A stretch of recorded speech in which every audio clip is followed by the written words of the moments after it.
2022 No Way Man Center or the third generation center, Abby. So Wait lang. she's now the current general manager. Ayun. Isa-isayin lang natin yung mga kaganapan sa presscon, ano yung mga napag-usapan, and then fifth generation wish list. Uy, interesting yun ah. Interesting if we like have our own fifth generation wish list na mga sana nag-audition. And doon natin malalaman sino doon yung mga nag-audition, sino yung hindi, sino yung pwedeng fit na sa mga kilala natin and other stuff. Ayun.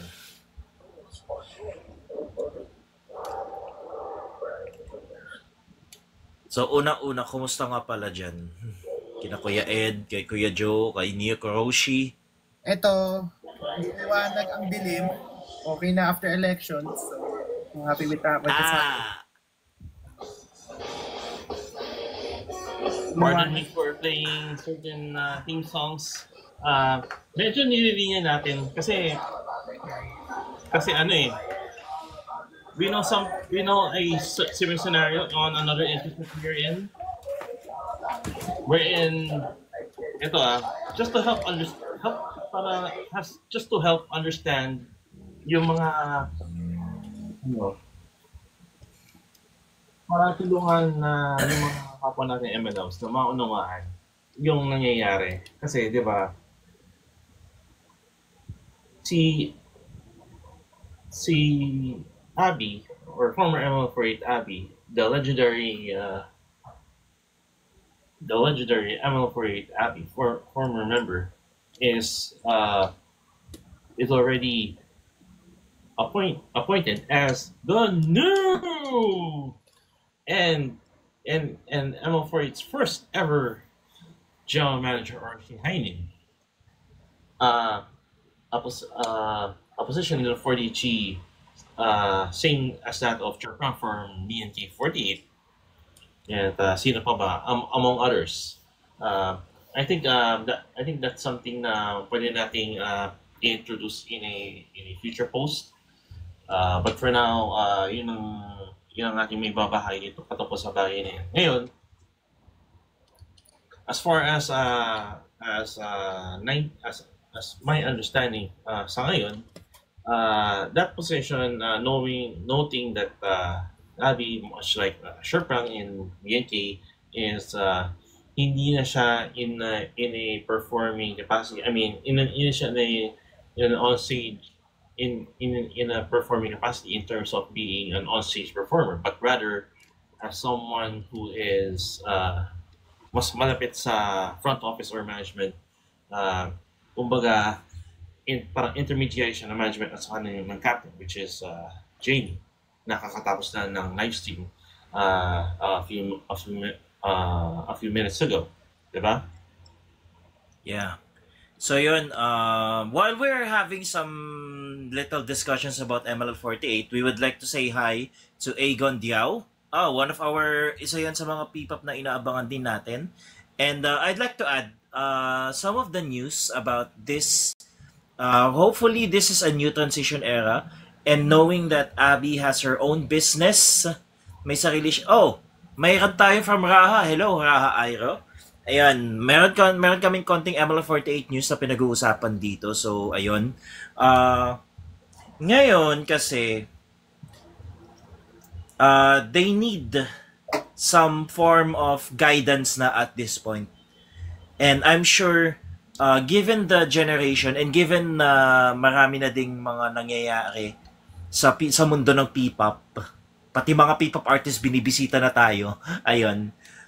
Ganun kadlaki ang nangyayari sa mundo ng P-pop ngayon as in. So, sa akin, it's a challenge for ML48 na para malaking challenge to for them para to reboot, to rebuild at this new era. And I know Abby will be a huge part Abby will be a huge part sa growth na yon, knowing na may experience na siya. And at the same time, she has Atlas. So malaking tulong din ito for their media operations. Ayun. Redesign, rebuild, reclaim. Ika nga ni Seth Rollins. Okay. So, yun naman, Kuya Ed. What are your thoughts on the newly appointed general manager?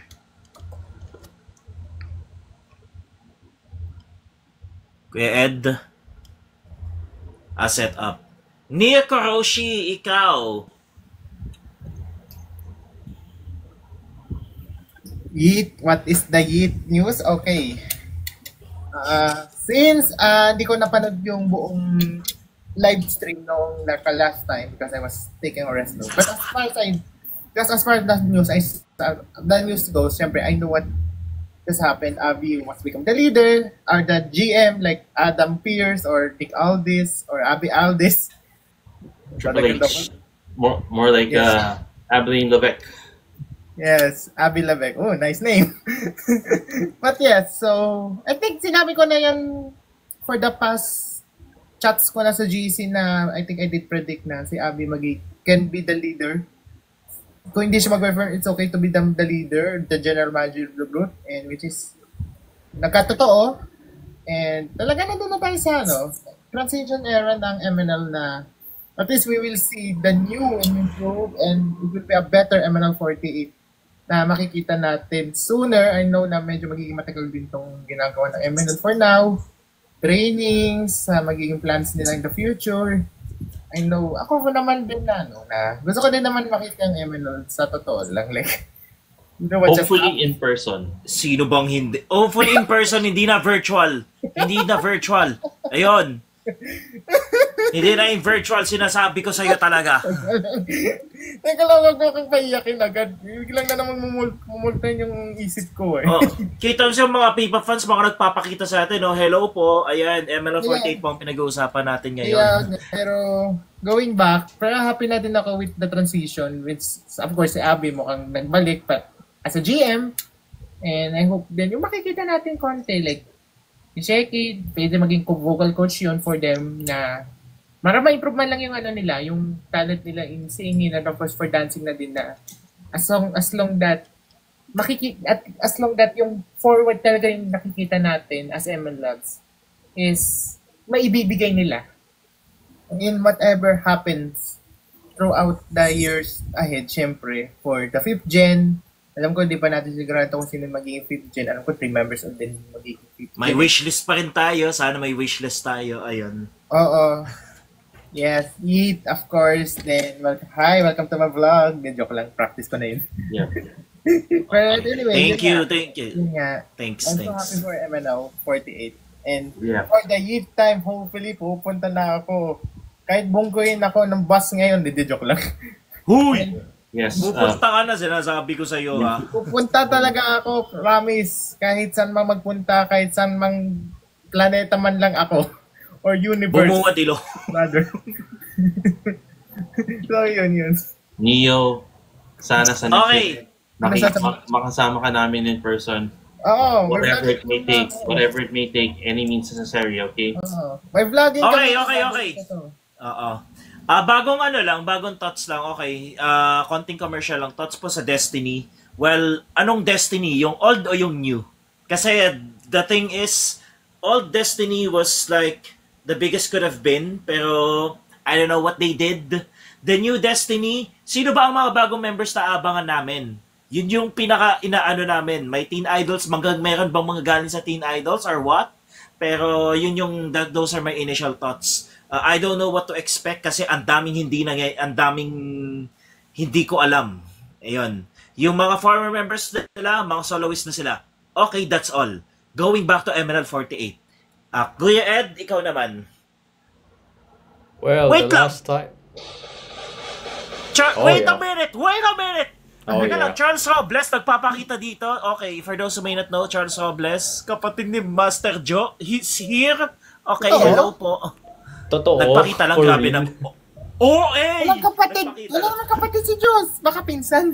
Ay, utol na pinsan pala. Sorry. Baka pinsan. Ayun. Baka pinsan si Joe. Oh, Kuya Ed, it's your turn on your thoughts on Abby. well, ayun nga, as I said, the last time that I was live or we were live, I was in Japan, pero ayun, balik na ako ng Pilipinas. But So much for that one. Welcome home. So Welcome much. home. Welcome Thank you home. very much. Thank you very much. So, teka, bago ako magano ng thoughts ko. Ayun nga, so, may tanong daw Tito kung sino daw yung tatlong 5th gen. Hindi pa natin alam because their auditions are... Teka, nag-start na yung auditions, no? Oo, nag-start na. In progress. Nag-start na ng May 5, yeah. Hindi siya as if instantaneous na Di sila- tayo sure kung ano yun. May auditions talaga. Process yan. And trust the process as much as we trust the new era of ML4E. Hopefully, hopefully makakita natin. Ang estimated daw, mga August daw at the soonest. Pero yun, August parang pa. yun yung parang road trip ayon sa mga reports na nakakarating sa akin. Reports, Oo. ayun, scouting report na, oh.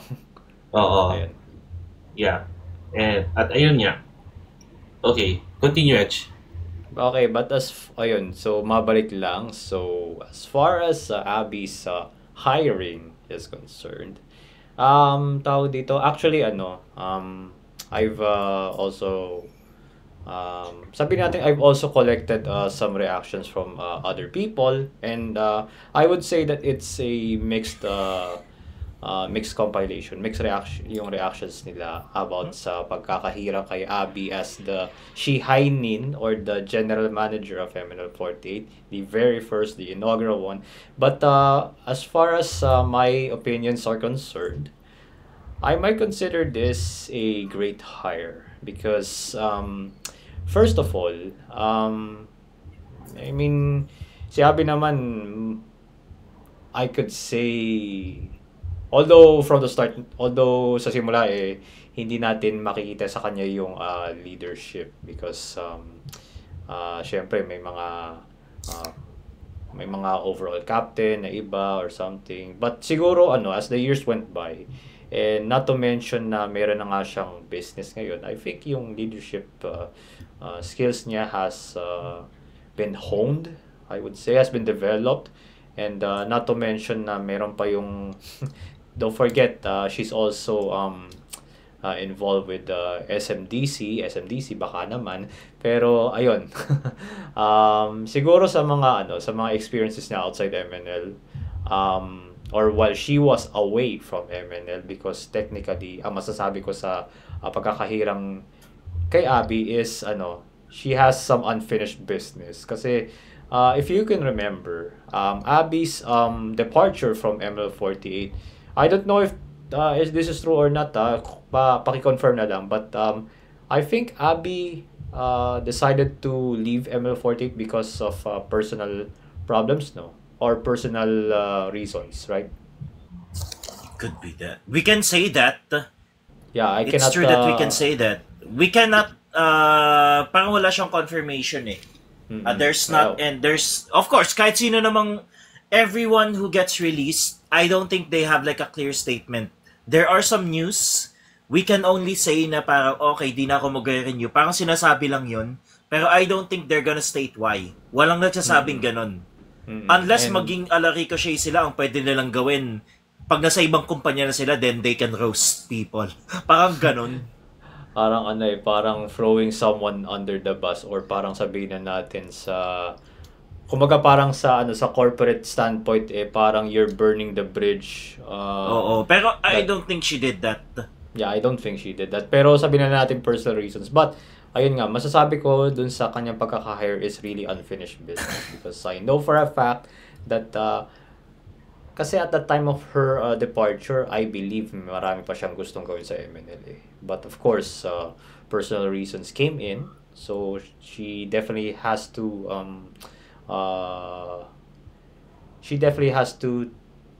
sabihin na natin, pagtuunan ng attention yung mga bagay na yun. But now, I mean, if we go back to her live stream na kung saan nag-appear si Nigeo out of nowhere, like parang random lang talaga, tapos na-announce na magkakaroon na ulit ng MNL48, or more like MNL48 has a new management, and then Abby is being sabihin na natin parang niyayaya ni Naiji yun na ma-involve ulit sa MNL, mga ganon. And never we would thought na ito pala yung magiging magiging resulta nun. But anyway, ayun, siguro ang expectations ko na lang with Abby being the new or being the general manager right now is that parang since I would see that as something in the ranks of Chirprang. Kasi of course when Chirprang was hired as the general manager of BNK48, member pa siya noon. And then it continued when she decided to hang up her boots, so to speak, at hindi na ma-involve as a member. Pero ang difference kasi nito is that Chirprang already has has many plans being set for BNK48, while for Abby, masasabi ko parang starting from scratch sila because of course they're in the new management, and maraming mga nasa isip, maraming mga thoughts, although nasabi naman sa Q&A that there are now plans and goals being set, no. Pero pero siguro for me, I would say it's a fresh new start for Abby. It's like parang she's it's like being a MNL48 member all over again, except that in reality hindi na siya member. Kumbaga parang starting from day one, parang ganun sabihin natin yan. Or starting from day one-ish, parang ganun. So down since day one-ish. Okay. So yeah, yun lang yung yung initial thoughts ko kay sa pagkaka-hire ni Abby as a general manager of MNL48. And I really think magiging malaking tulong siya while not being a coach, kasi parang nakikita ko sa kanya, nakikita ko kay Abby, pwede siyang tumulong in terms of personal development, in terms of PR, since dun yung specialty niya talaga, pagmamodel talaga yung alam niya. And of course, business transactions, siya yung pwedeng tumulong doon since may hand siya on your own business, and since marunong siya makipag-usap din sa tao, that's probably something we'll expect from her. Alam mo, parang ginagawa ng mga RM, well, not really an RM in a sense, pero an extension of that type of job. Para siyang ganun. Ngayon, the next part that we'll talk about is, what are your thoughts on their demeanor sa mga naging tanong, sa overall feels ng naging press con. Siguro sa akin kasi ako muna. Sa akin kasi of course, what do you expect from a live? Wala siyang quality. It's mid at best. Obvious na 'yon. FB live 'yun eh. Hindi talaga kayo makakapag-expect ng ganun kagandang quality in terms of video quality. Pero kung mic kasi, well, we kind of expected, this is like how we expect in a typical press con. So parang nandun talaga tayo sa press con, as in literal na andon. Kaya pati quality ng mic hindi na check. Yung quality ng siguro yung pagsasalita nila, they're still adjusting kasi parang bago pa rin sa kanila lahat eh. Lahat sila nag-a-adjust pa in terms of PR. They need to learn more. Yeah, they need to learn more about how to paano humarap. Kaya na yun ni Jamie. Kaya na niya yan eh. Kaya na yan ng mga mga current leaders na ngayon, na mga matagal na sa MNL. But the others, I'd say marami pa silang mga bagay na they need to work on. It's probably has something to do with their demeanor, something to do with how they present themselves in the media. Alam ko medyo nangangapa pa sila eh. Pagdating sa mga ganyan, hindi magaling malaki ang criticism ng MNL48 pagkausapang nandun na sa pag-usapang live. Pagkausapang televised, malaking criticism pagdating sa kanila. napapansin nyo nga yun eh. Confidence is a factor. Yes, it is a big factor. There was some form of improvement na napansin ko in terms of how they presented themselves, which is good. Yeah. Claril and Rhea, yes. Obvious naman. They were still shy at the Q&A. Halata naman yun. They need to work on their PR pa.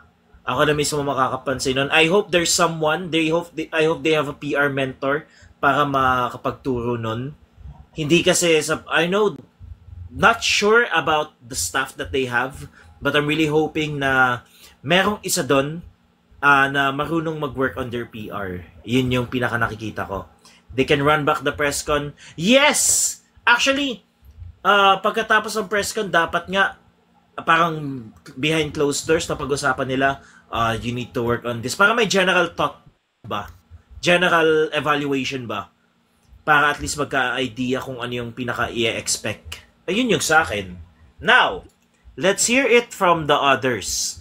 The questions also, let me take note of the questions. Puro siya ganito. Puro clickbait.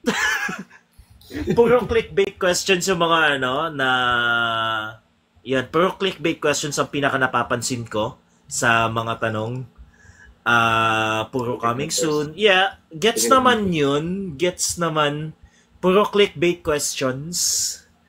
May mga open sa idea. Maybe we're just hoping for more substance in what they answer. Lalo na on the spot kasi to. Presscon dapat nga, pagka mga presscon, marami silang details na binibigay. Yeah. Marami silang details na ibibigay tungkol sa mga ganitong bagay. Hindi siya yung yung pa isa-isa, or it can be brief but at the same time comprehensive. Yun, sa content pa ng mga sagot nila. Yun yung sa akin. First, at least for the other members. For some of them, okay naman. But for the rest, halata. Okay, next. Neo Karoshi, what are your thoughts on this?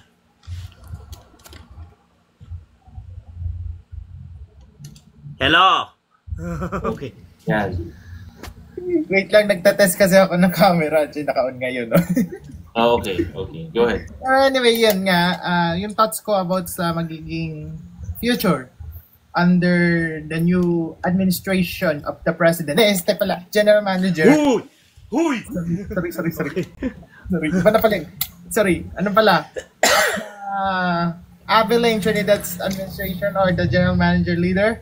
So, I think magiging hindi naman, I hope na maging stricter si Abby sa magiging patakaran niya regarding sa kung paano magiging development ng girls, including syempre sa mga bago, of course, si Line, si Chel, si Yana, si Ira, of course, na makabunso pa yan ng ating group so far since for now, dahil wala pang 5th gen. So, I hope na magiging sila, kahit mature pa sila ng konti, I think everyone can say na makikita na talaga natin yung basis, important basis pa rin ng kung ano 40AG group 40AG looks like, especially naman din syempre kung patakaran din naman as a fan, syempre they will stay maintained pa rin, of course. Pero regarding to them as a group, I think na magagawa nila yan, siyempre on the latter months, siyempre dahil wala pang events pa ngayon, but for the future months, days and times, makikita talaga natin na I think makakasasabi din nila na ngayon pala yung tutong ML48, at least the new and improved, the future was there, or the future will be there, of course. Siyempre ilan na ng OG, and siyempre yung 2nd, 3rd, 4th, and the 5th na they will carry the torch throughout the years ahead. And makasasabi na lang natin na they're really back, and then going to the spotlight ahead, syempre mas makita talaga nila. Mas makita pa sila throughout the news, of course. We are very happy na bumabalik na naman sila sa news media like ABS, TV5, and the rest na at least nakikita na yung leads. Yung Williams din, yung ML Labs natin, like us, or even other ML Labs na kilala natin makikita talaga natin na, we feel appreciate na under the new leadership of Abby, we can see na There, ladies and gentlemen, they're really back on the way to the moon. At tapos wala na yun, wala na siya nun eh. Pero I can see na, nandun na din sila on the peak na makikita talaga natin. Whatever happens, so yun. Okay. Initial thoughts, I think, okay, another one that I would like to add on kasi apparently, isa pang MLabs din ang nakikita din natin dito. This is Raven, by the way. Oo, I think it's still applied pa rin naman yung love ban rules. As usual naman, ganun din naman talaga yun eh. But still, I think they're kind of opening their doors more on leaning to other concepts. Which is we're hoping na they really do it. Kasi it's time for them to rebuild talaga. They can either go back to being cute, they can either go back to being mature, but they have to do something to make themselves back at the map. Marami silang kailangan gawin. I'm sure of that. Okay. Sunod, I think it's Kuya Ed. Yeah. Oh, yun. To make themselves distinct, ika nga. Like, Yeah. dito. Pero, what's the question again? Thoughts on the, ano ba tawag dito? Yung demeanor nila sa press con mismo. Ayun. So, the reason why I said that question is because ang dami nangyaring ganun sa live Q&A kahapon. Like, I mean, nothing wrong with tawag dito, repeating the question again because syempre, I mean, you gotta clarify it. But ayun, I think siguro for me, when it comes to being interviewed rather, you definitely need to be spontaneous. And based on what I have seen in the replay, masabi natin meron pa rin yung spontaneity if there's a word like that. Pero ang masasabi ko na lang, they need to polish their communication, especially in front of media. Kasi imagine niyo, what if ang nag-interview sa kanila is someone like na-mention ko nga sa GC, someone like Rico Hizon or Karen Davila, or wag na tayong lumayo, baka Ma'am Jessica Soho pa yan. What if yung mga mabibigat na journalists yung kaharap nila? So, I mean, there's this running meme in the social media where pag sinabing kaharap mo si Jessica Soho or si Ma'am Jess rather, it's like ang kaharap mo it's like you're in a thesis defense kumbaga. Kasi I mean, syempre we all know naman si Ma'am Jess is a well-respected journalist. Pero so much for that one. Siguro ang ano na lang natin is that what if yung magiging kaharap nila is yung mga mabigit na pangalan sa journalism or something like that. Like, they definitely need to raise out their confidence level. Ika nga. Ayun. So, another thing that I have observed is siguro, like, paano ba natin sabihin yan? Ayun nga, kagaya ng sabi ko kanina, I'll echo what Sir Robbie said. Like, Clarel and Rhea were shy in front of the camera. And siguro, masabi ko na lang dyan is that, ayun, again, I'll go back to polishing your communication skills, kumbaga. Siguro, I want to give a shout out to Claire because I know that all of them were quite confident in front of the cameras, pero yung pinakamalaking na-observe kong improvements ay si Claire. Kasi siguro maybe some of us here have already watched ML48 Interactive Live on unfortunately yung doon sa YouTube channel ni Official wala doon yung iLive, pero yung mga ibang channels, good thing there's they provide replays of ML48 Interactive Live. And if I observe Claire's communication skills during Interactive Live compared sa ngayon, I'd say ang laki ng in-improve ni Claire sa totoo lang. And I think it nag-help din yung siguro yung kanyang mga live streams sa dito sa TikTok or dun sa kabilang app. And that's something that I truly applaud. And of course, James Jamie, all right.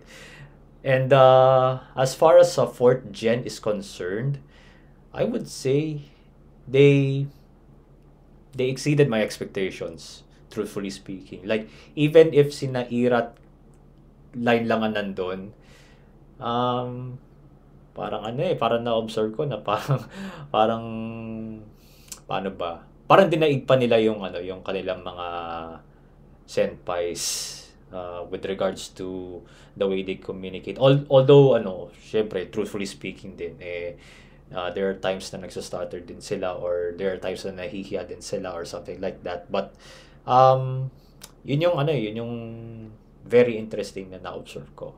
And of course, don't forget, syempre, yung mga remaining first-gen members na nandun. Of course, we all know yung the way Abby communicates, of course, and so does Andy. I mean, masasabi ko lang, hindi pa rin nawawala yung kanyang yung kanyang core personality, so to speak. Like even if she was away from ML48 for probably a few years, like it's as if parang wala siyang ring rust eh.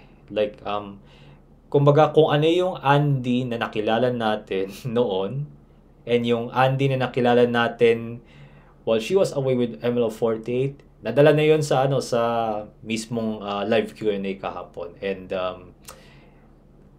to be completely honest, that's something that I truly love about ML48. Kumbaga of course, syempre, while there are some things that needs to be improved on, kumbaga nadala nila yung kanilang authentic selves pagdating sa pagharap sa camera or pagdating sa pagharap sa mga journalists and interviewers.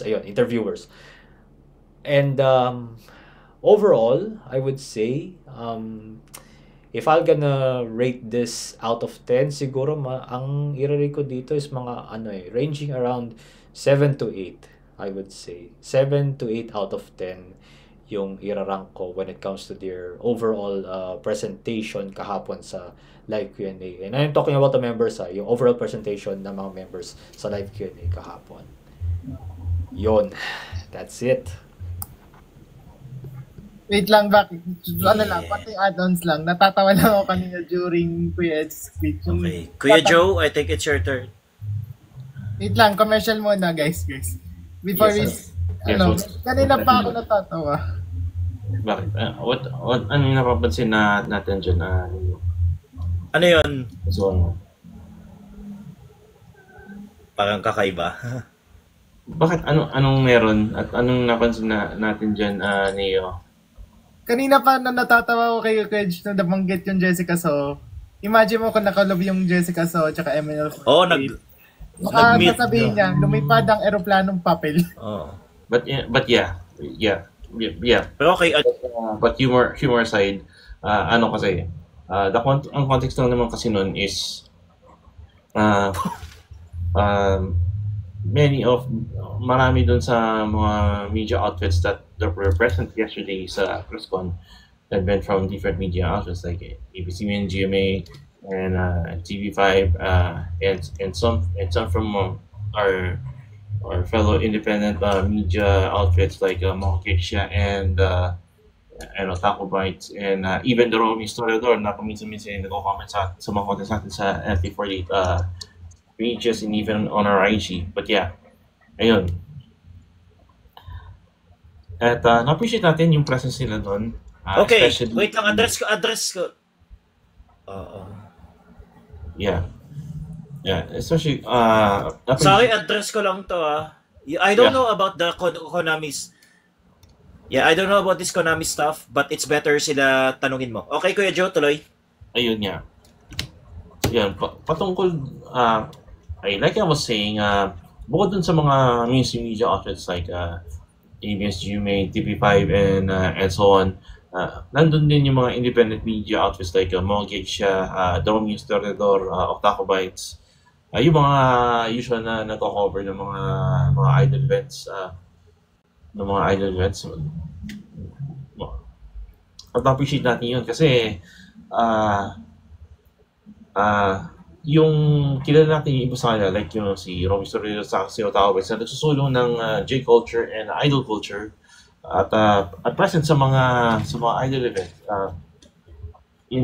Up to the point na natanong pa if they will be present if ML40 would consider being present in idol events. Pero ito pardon me kung hindi ko masyadong nahagip yung pinaka-gist, and I would be more basing dun sa mga tweets, especially kay Mongeisha. But sa tingin ko, pag tinatanong sila with regards dun sa mga upcoming na contents na aabangan natin na mga MLs, they are parang tipid pa sila sa ngayon sa pagsagot sa mga yon, kasi parang nahulugan na meron silang piniprepare para sa atin at hindi pa at masyado pang maaga para ilatag ng kumpleto kung ano man yung handa ng ML40 para sa ating mga ML loves. So that's it. Yeah. Okay, sinabi dito kay Edge, ML48's presence in Otaku Cons. Actually, very true. I really hope, kasi doon talaga sila tanggap. I'd vouch for that. Doon talaga sila tanggap for Otaku Cons. Na-mention niya yung Red Cloud Interactive, na-mention niya yung Ozin. You never forgot to mention Cosplay Blitz. Nakalimutan niya ding i-mention. Marami talagang events na pwede silang mag-accommodate na kung ano-ano. They have a lot of events for that. So we can definitely consider going, they can consider na pumunta sa mga ganong klaseng events. I'd say that. But then, Nanay Gio mentioned na they also aim na magkaroon din ng pangalan sa P-pop. Now, knowing the current standard of P-pop right now, ang Blackstar is nananahimik sila ngayon because of P-pop Con. So basically wala silang ganap. And I'm not really sure if kaya nilang magano ng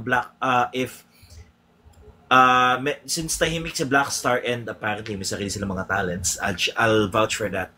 Ang Blackstar also have their own talents na din. So we're not sure kung mapapaano pa ba natin ng P-pop Con, pero we're still manifesting na magkaroon ng P-pop Con and ML48 will be back there. Dagdag pa natin na marami. Okay, I'd like to add Big Mama, I'd like to add Amarta, dagdag ko din yung, of course, Asterisk. At sabi na nahimik na din sila eh. Yeah.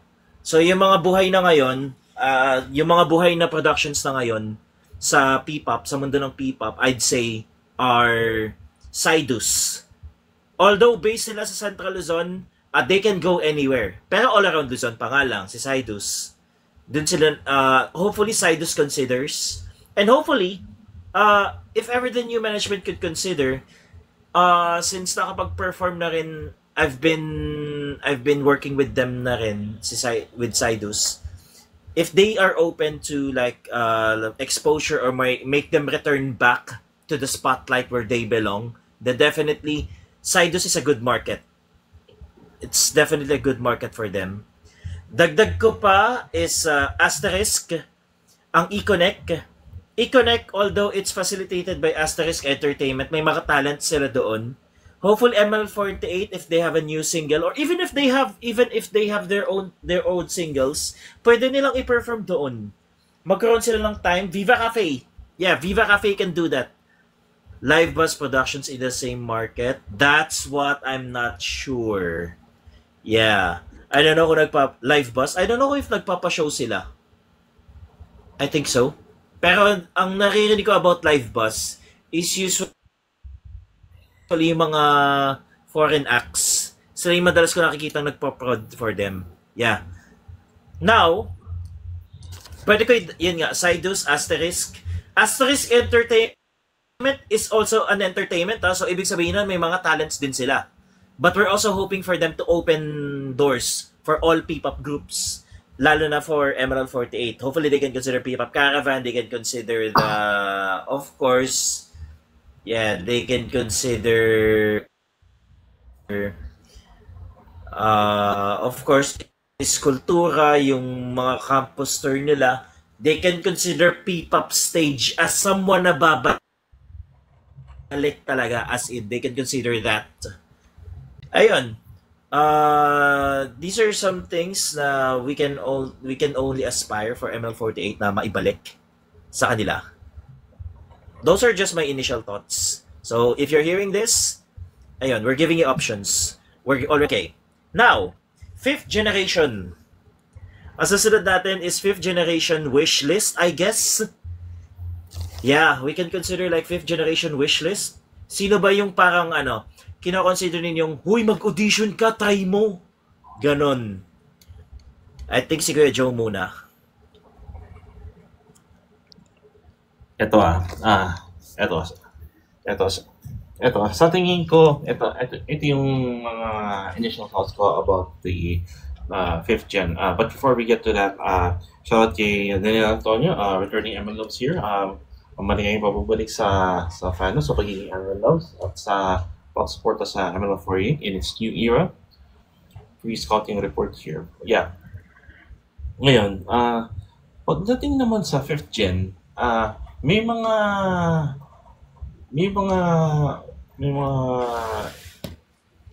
parang siya, hindi lang sila nag-open for auditions. I think on the side nag-i-scout din sila ng mga potential, nag-i-invite sila ng mga nag-audition from previous generations, like specifically 3rd gen and 4th gen. But it's interesting to observe na sa ngayon, tatlo pa lang ang kukunin nila para i-introduce as part of the 5th generation. Ngayon, parang nakalinya ito somewhere na nabanggit na yung nakatulad ito nung ginawa nung AKB48, wherein yung 20th generation nila, 3 members lang sila. So, parang ito ba yung meta ngayon? Yung meta na ito ba ngayon yung galawan na ginagawa ngayon ng mga 40G groups in terms of their roster management or roster size? Kasi si AKB sa ngayon nasa 36 members at meron silang walang trainees. And come to think of it, na yung ML48 na target roster size nila ngayon is 20. So, yan, may mga nabasa pa nga ako somewhere na kung 21, pwede nang Senbatsu for a single eh. Pero, napansin ko rin na yung kung nasubaybayan, sa mga nakasubaybay ng general election ng BNK CGM, yung mga Senbatsu, Undergirls, Next Girls nila, 12 lang. So, meron ding possibility na yung upcoming Senbatsu would be a Senbatsu of 12. We'll never know. Pero ang sinasabi lang natin dito is take it with a grain of salt. Parang sinusubukan lang namin i-forecast kung ano yung possible na pwedeng in the near future. Diba? So, yun pa naman na-observe ko with regards dun sa 5th generation audition. And one more thing before I wrap up my thoughts here. 3 factors na kailangan at as an MLF kailangan i-observe sa isang idol, whether yung current o yung mga upcoming na idols. Yung talent, yung fan interaction, saka yung visual. syempre, unang-una yung talent kasi yung visual most of the time it's natural eh. Pero yung talent pwede siyang ma-work, pwede siyang ma-improve. Ganun din sa fan interaction or fan service kung tawagin mo ng iba. Ah, sa tingin ko, yun yung three primary factors in checking and assessing idols. Yun lang naman. That's it for now. Okay. Wala kang parang names na parang naiisip mo or parang oh, I think okay kasi parang wala obviously hindi siya parang NBA draft na may matunog na pangalan like Cooper Flag for instance. Walang ganon. Parang ano lang siya parang ano man tawag dito? Aspirants na inactive idols or members ng mga disbanded groups na pwedeng sumali sa MLL48. May mga pangalan ka bang naiisip or something? Alam mo, pagdating sa ganyang bagay, mahirap mag-speculate, mahirap mag-scout, lalo at Yeah. ang audition process is para tayong sinasabihan na extra omnes, di ba? If you know what I mean by that. Ominous. Extra omnes.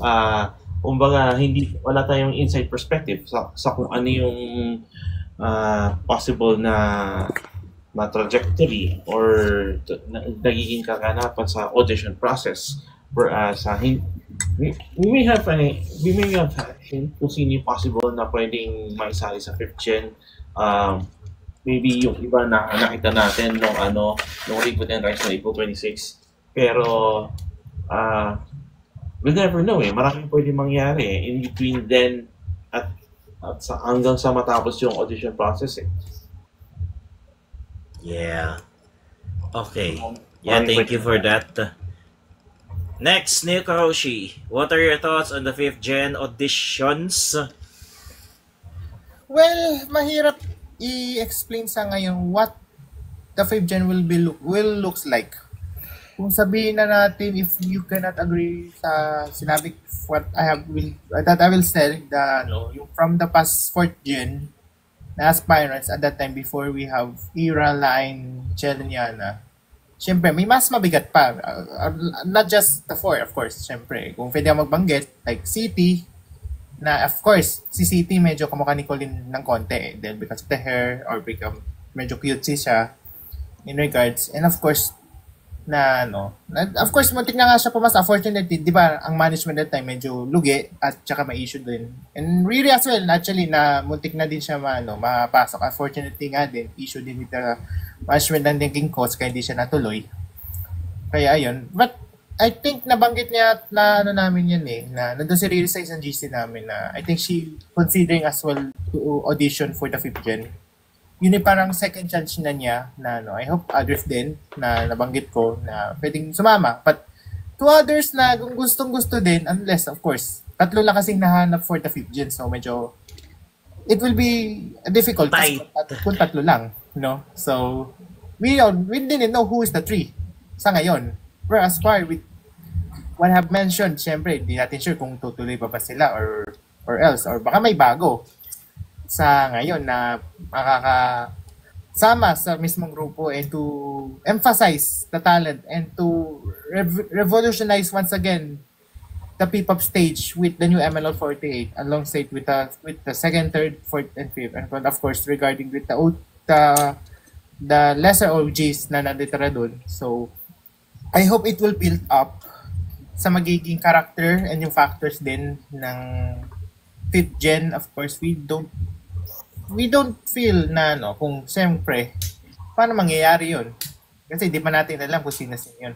Of course, the audition is now starting and of course mismo nga management, of course Abby is the general manager, so considering na din na mukhang makatanggap naman sila agad, pero talagang nila for sure pakahanap din talaga nila yung taste talaga ng essence of being a J, yung di basta yung talent nila, pero yung tinaharap talaga nilang idol as a whole, yung pinaka-benefits of being an idol talaga yung kailangan talaga hanapin ng MLL48, yung idol vibes just like yung other members na nakikita natin ngayon na, syempre, bumabangon na sila from the dead. But anyway, yung bumabangon na talaga From sila the dead. to see everything that na makikita talaga natin from the last event. Pero hanggang ngayon, future ahead, you know, the crossroads tuloy, sorry.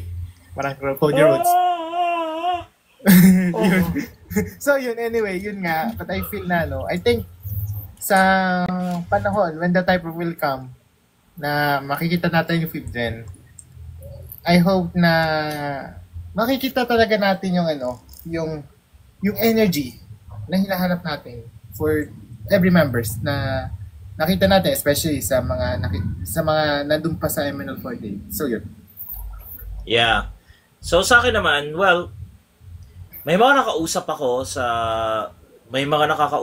about 5th gen. Siyempre, may mga ilang mga idols doon talaga na, or better yet, future idols or as former aspirants na mga nakausap ko before. Of course, we know already Miyaka. Yan. Yeah, I can name someone na pwede natin anuhin since kilala naman siya ng lahat. A former 3rd gen aspirant, well, apparently, I don't want to reveal much, but it's wishful thinking if she could come back for 5th gen. It's wishful thinking lang siya. Now, we also have other names na pwede kong i-mention, like Elise, na, reunion with Lion, what if, no? Pero overall, I could say, in terms of like, for 5th gen, I think this is the message that we do have. I think nakalimutan nyo idagdag to for another characteristic. It's work ethic. Anin mo nga yung maganda ka nga, talented ka nga, pero hindi ka motivated, hindi ka naman, you don't put in the work during the training. So, it's really important for them to instill that. Maraming hindi magagaling, meron talagang mga tao na hindi talented sa simula. Meron talaga yan. Pero, hanggat, if you're constantly working on your skills, kahit hindi ka marunong, kahit hindi ka talented, meron talagang, there will be a high chance that you'll be recognized for your own efforts. For your efforts talaga. So, sobrang importante yon. Be ready. Ready your... Ito yun for future idols, I think one thing na pwede kong ibigay sa inyo as someone na nag-aano na rin, as someone who does his own thing as well, na nag-imagine na sarili ng grupo, isa sa mga napansin ko is huwag niyong habulin yung kasikatan right away. Yan ang isa sa mga bagay na napansin ko. Huwag niyong habulin yung kasikatan right away. Yes, you might be part of a big group. You will be auditioning for a prestigious group like MNL48. But remember, they are a returnee group. Returnee group sila. Now, if you aspire for like instant kasikatan right away, hindi nyo makukuha yun agad. But with continuous effort, we can guarantee na let's say 1 year, 2 years, but 1 year at best, I could say na hindi pa yun. Yung 1 year 1 year effort, hindi pa yun. It will never be easy. Hindi talaga siya madali. Hanggang saan naaabutin ang pangarap mo? Sa case nga namin, hanggang saan naabutin ang allowance mo? Yun. Hanggang saan naabutin ang pera mo pagdating sa pangarap mo? Kayo, may pera kayo, ML48. You're auditioning to a group na may pera kayo. Not all groups have that capacity. So, it's a question now of gaano kayo katagal. Anong challenge? What are some challenges that you're going to take? So, 5th gen, are you willing to take the challenge? Are you ready? Are you willing to do whatever it takes to be the idol? Lalo na 3 lang daw ang tatanggapin. So kung 3 lang yan, they will be stricter. Lalo na marami silang gustong kunin. Yun yung challenge ngayon. I can name other like I mentioned, former idols na mga nasa like former idols ng mga groups na alam natin. yung mga inactive na idols na hindi natin alam, disbanded na pala sila, they might consider going there. Ayun yung mga pwede nilang anuhin. Yung mga indie idols natin, yung mga kaibigan nating mga nasa cosplay community, yung nasa idol community, hindi natin alam. Baka yung isa doon nag-audition na pala nang di natin alam. Pero yun, ang punto ko lang is that hopefully you're ready. Hopefully they are ready. And we're hopeful as well sa screening team natin na kung meron talagang mag-audition, as in, kung meron talagang mag-audition for them, base it on your potential, on their potential. Pero, base it on their potential. You're better, you have a better screening team than, let's say, most people. So the challenge here is how long are you going to, how far, how strict are you going to be when it comes to taking auditions or taking auditionees, taking future trainees. Regardless man niya kung may nag-audition o kinontak nyo or whatsoever, ano yung magiging challenge ninyo? Maybe that's kind of how line-oriented yourselves sa mga congoers. Okay. Kay Caroline kasi, virtual unknown siya sa talaga. Last year, she's a virtual unknown. Para siyang she's in the same line as the congoers. So, hindi mo mahalata na nandun siya. No one knew na, walang nakakaalam. Actually, nung nagtanong ako sa kanya about that, ano lang eh. Ganon lang siya. Tahimik lang. It's like, nobody could know it. Okay. Pero kung tahasang sinabi niya, okay, hindi po ako tanggap. Well, it's very obvious naman na. Okay, hindi ako tanggap. Okay, ayun. So, yun lang naman yung mga thoughts ko for 5th generation. If you really want to go to a group sa MLL48, if you really want to go through with the journey that you want to aspire to, ayun. Are you ready? Are you willing to go on a journey? Kaya mo bang magtiis sa mga trainings na malamang pahirap-hirap? Are you willing to do whatever it takes to reach to the top? Willing ka bang baguhin ang diet mo? Baka nga dumating sa point na willing ka bang mag-stop sa pag-aaral mo? Willing ka bang i-let go yung isa mong trabaho? Willing ka bang i-let go ang corporate job mo para sa pangarap mo? Kasi may mga ganyan talaga eh. Meron talaga nangyayaring ganyan, as in. Binibitawan ng part-time job, binibitawan ng trabaho para sa career. Lalo na kung malaking kumpanya yan, that's tough. Pero I really hope though that pwede silang tumanggap ng mga part-timers or tumatanggap sila ng mga hired. Kailangan nilang panindig, whoever the new management is, kailangan na they have to talaga.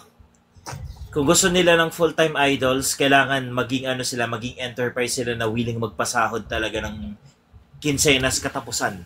Yun yung sa akin. Okay. Yun. Ayan, sinasabi ni Echito, or AKB48 already did that hiring part-time idols.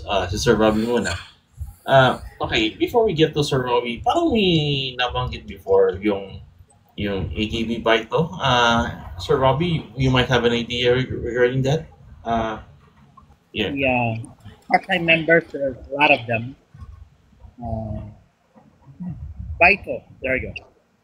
They're called the AKB, Baito AKB. Yeah, Baito AKB. Yeah, okay. So yeah, I think they lasted 1 year. Yeah, and they later had them all graduate, but several members of that group became part of AKB48, the other system. Most probably NGT48. Some of them joined the draft back then, and some were picked. Maybe 2 were picked, and 3 other vice members auditioned for NGT. And as far as I know, only 1 member of the previous is still active in AKB. NGC. Okay, so you want to know my thoughts about the fifth generation? Yeah. Yeah, so yeah, I believe I suggested this in the chat, or I'm sure in the group chat or between Ed and myself, in which I said maybe the girls of the former uh, indie group Unishow, in which former ML48 Dean was a part of, you know, maybe for auditioning, and it was surprised that I heard that only 3 members would be joining. Okay, they get a song for 2 members of ML48. That's a big small group. Yeah. And I think any members from after the fire, they could try if they're not so busy or they've lost interest in being lost interest in performing. Those are considered. Yeah. Anyway, and when General Manager said that they're looking for girls who are 18 years old and up. At least there's no off age there, like 18 to 24, something like that. Oh, that's very good. You know? At least there's no what we call ageism, and like they're just putting yourself in a box with that just with age requirement. So that kind of interests me because as anyone older, or maybe older than 25, could join, possibly make the opportunity. And interesting enough, might blow your guys' mind. Okay, I heard of, well, not, maybe not heard, a former member, I don't know, for 8, is considering auditioning for the fifth. Yeah, and actually messaged me about it, letting me know, and I actually asked her if this was a joke or if she's serious. And she said she was. Yeah. So, and who this number is, nagbagsak muna kayo ng gift, sabi na Miss Javier, para malaman yung pangalan. Yeah, that's, Whoever that is, okay. Pero yun nga. Para malaman nyo kung sino. Maraming former aspirants din talaga na gusto ding bumalik, as in, willing bumalik. We have a lot of former aspirants na ganun. Yun nga, gaya nga sabi niya, no, Nigeria and former members, first gen can come back. Yeah. So, I was surprised na he told me that he was going to audition. Yeah, and I thought it was kind of like, joke. He's serious. And I've noticed on her stories that she's actually working really hard. So yeah, and I've not seen her do that in any of her stories before. So looks like she's very in making sure she passes the audition.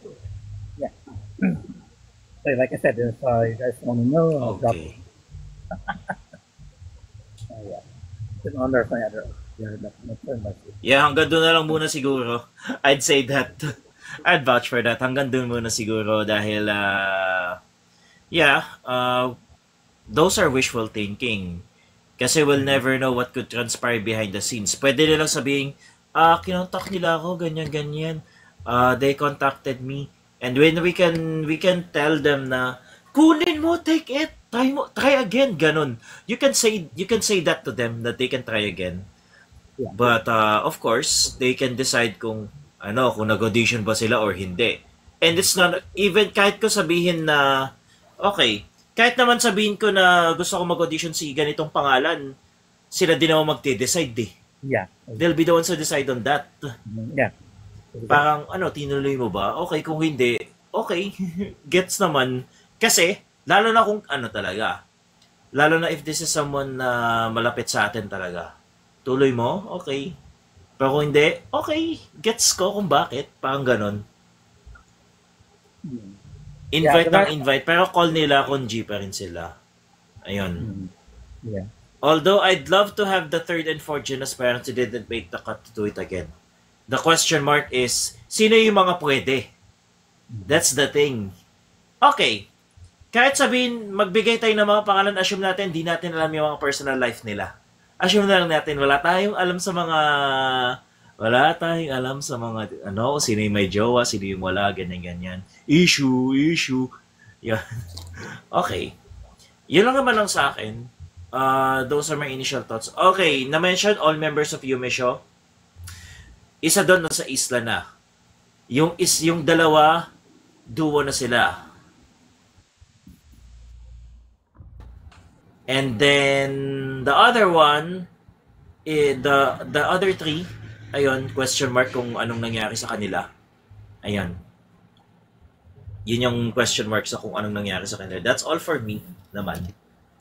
And ayun lang naman, those are just my initial thoughts on the 5th generation. And I think I think that's the show itself. Yes. Yeah. Okay, that's the show. That's the show, the Nick Faculty show, or make it the NFT48 show. I think Yeah. parang yun na yung ano natin, the NFT48 show. Yeah, welcome to the NFT48 show on TikTok. Ayun, ito yung first time natin sa TikTok. Multiple times na tayo dito. Ang dami na bumibisita na hindi natin alam kung sinong magpapakita dito, no? Uy! We'll never know who shows up. Yeah. Yes, that's right. Tayo lang naman So I'd like to add... Okay, go ahead, Nick. up. Okay. Yeah. What will you like to add, Nick? Go ahead. Wala, nakalimutan ko na. Okay. So some P-pop news, I'd say balik na tayo sa mundo ng P-pop kasi parang nangyayari ito na din yung mundo ko eh. So I'm really forced to know what's going on there because malay mo, either we work with them, we collaborate with them. I have to effing go to know the market, as simple as that. So ayun. So may mga nakapag-release na rin ng mga singles. Please stream Six Senses para sa iyo. Beanie is currently on their world tour na rin. I'd like to add up as well na alright. So yun, I think it's not much anymore na I can say about P-pop news. Oh! Wait. Psydu's second anniversary na ng Psydu sa June 8. So wala pang line-up ang Psydu's. Ayun, wala pang line-up ang Psydu's for June 8. SM North EDSA pala sila sa yun yung ilan pa nating balita. And ito pa lang siya, maghintay pa Psydu's ulit. Puta ng North EDSA sinasabi ko sa'yo ha. Ayan ha. Pupunta ka ng North EDSA. Ayan, June 8. Abangan kita. Na kasama, Pixie will be there. Sabi na, nag-announce na din sila nakasama sila sa line-off.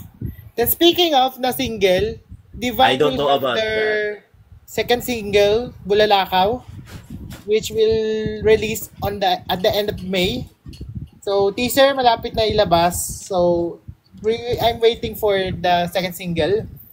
And it will be performed soon. Sa kung saan sila may ganap, I don't know when.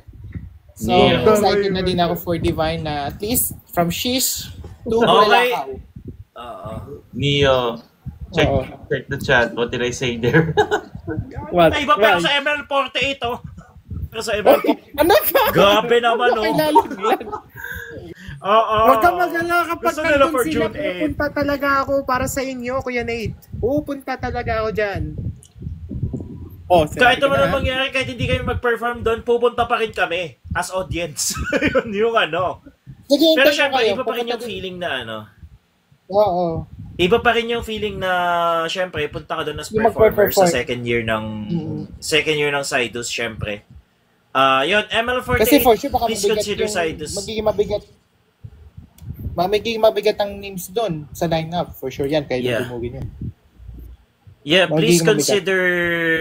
Yeah, seryoso. Please consider Sidus para sa kanila, as in talaga. Yeah, please consider Sidus kasi maganda din yung production nila. For them, kahit Sidus ang Ayun nga handle. lang, yeah. Ito lang yung heads up natin, ha. Kung okay lang sa inyo, papakainin lang kayo, wala kayong TF. Ganun lang yun. Seryoso yun, seryoso. Well, Kung based okay on lang sa inyo yun. experience of groups. Kami, okay lang sa amin yun. Yung mga, yung mga bagong P-pop groups, papatusin talaga namin yun. Oo. Yung mga ganun, Isla, yung Defy. papakainin ka muna. For Defy. exposure, yun. Oo nga. Oo. Alam ko na yan. Oy, grabe. Nakita sa- Pero kung Nakakwento niyan sa thank you akin. lang, hindi kami tatanggap ng ganun. Pero for exposure, that's something we can accept. Okay? Oo. Pero still, kung Pupunta hinanap nila, talaga ako sa 8, tandaan nyo yung mark my words. pwede naman kayo magbenta ng merch dun eh. Yeah, seryoso. Pwede kayo magbenta dun. Kasi Lord, Pwede kayo malaki magbenta din. ng... Yeah, Actually, may mga... Kung MNL, malabo. May wishlist Emerald na- 48, pwede kayo magbenta. Wishlist for guestings. I mean, not to burst the bubble of anyone who's creating a wishlist for guestings, pero oo, marami tayong hangarin for Emerald 48, especially yung kanilang visibility,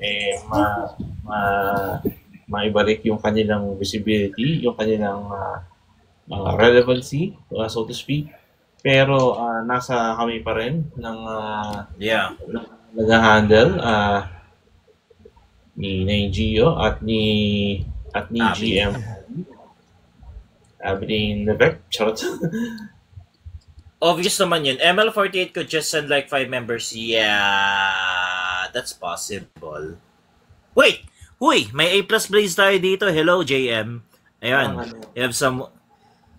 Pero kung maalala ko, ang in recent years, diba, sa mga travel expo, diba, especially pag sa Japan po, pupunta dyan ng ML48, except last year. Diba? Except early this year because of, alam na natin. Pero, sana makabalik sa mga travel expo. This month is the month of May. Hindi ko alam kung... His name and he appears. I believe in Joe Hendry. His name and he appears. Hello, shoutout sa'yo. Oo nga pala. Dapat pala umuwi tong si Onomi nung report niya guys para malaki dyan. Anyway, I believe sa first week February 2026. But ayun nga. However, Abby admitted she had second thoughts about binabasa ko yun sa article ni Mo Geisha. Some snippets of it. Abby admitted she had second thoughts about taking the general manager position, saying she had to move on as an L48 member before accepting the appointment. It was not easy accepting the role because I knew how the group started, how they began, and how the people loved them. Abby added that the pressure of being L48 better than before was there, but she felt happy to get the opportunity to fix the past errors. If I may say that again. I know that my experience will help the management to be better this time so that we could receive better opportunities, she said. Yun nga. So, malaking hamon, malaking katungkulan, malaking katungkulan. But I believe more than willing si GM Abby na tanggapin nito alang-alang sa L48. Yeah. Yeah, nananatili dito po dito. Yeah. So, I think hanggang doon na lang muna mga NF Tropas. And, ayun. Please, don't forget to follow us on our social media accounts. It's NFT48. NFT space XLV triple I sa Facebook. NFT XLV triple I official sa ating Instagram. Sa TikTok naman natin, meron po tayo sariling TikTok din. It's NFT48.official, as in 48. And then, don't forget to follow us on our social media accounts. It's NateJack24 dito sa TikTok. Please follow me on Facebook. Follow me, add me kung ano man. It's Nate Jack, it's NATEJAC. Ayun. I'd like to promote as well my girl group, Defy. Facebook nila is Defy PH. DE semicolon FY space PH. Dagdag ko lang din kanilang Instagram, Defy_that official. Sa kanilang TikTok, ganun din with the same handle. I'd like to add more. Ayan, yun yung mga pwede nating i-promote. Of course, Emerald 48, we promote their Facebook page, MNL48. Ayan. .ph. Lalo sa mga mag-audition for 5th Gen. Please follow their Facebook page, their Instagram, and doon yung information na kailangan ninyo. Emerald 48 official, please follow their Instagram as well. I think that goes the same for their Twitter. Yun din yun. Okay, hanggang dun lang naman mga NF Tropas. So with that being said, yeah, that wraps up. Neo and it... Yeah. Yes. Thank you so much, Nate, Neo, Edge, and Lock Rouser, sa iba pang mga nakasama natin yung gabi. Yeah. So, ayun. So this has been NFT 48, honoring those who were by supporting those who still are. Good night, everybody. Everyone, Yun. say his name. Yes. Uy, may pahabol na Mishka Bear. Ayan ang sinasabi ko. Ganyan ang gusto ko makita. Oh, clutch. Thank you Ganyan so ang much. gusto ko. Thank you so much. Thank you so much, Mishka Bear. Paano pag may ice cream na yun? Ice cream yum. Yummy. Ice cream good. Thank you for the Mr. Thank you, Mr. Bear. Let's go. Thank you for the Mr. Thank you, Bear. Mishka Bear. Thank you for the Mishka Bear. Let's go. Okay. Sige, good night na talaga. Good night, everyone. Seryoso na to. Thank you for 48. Our beloved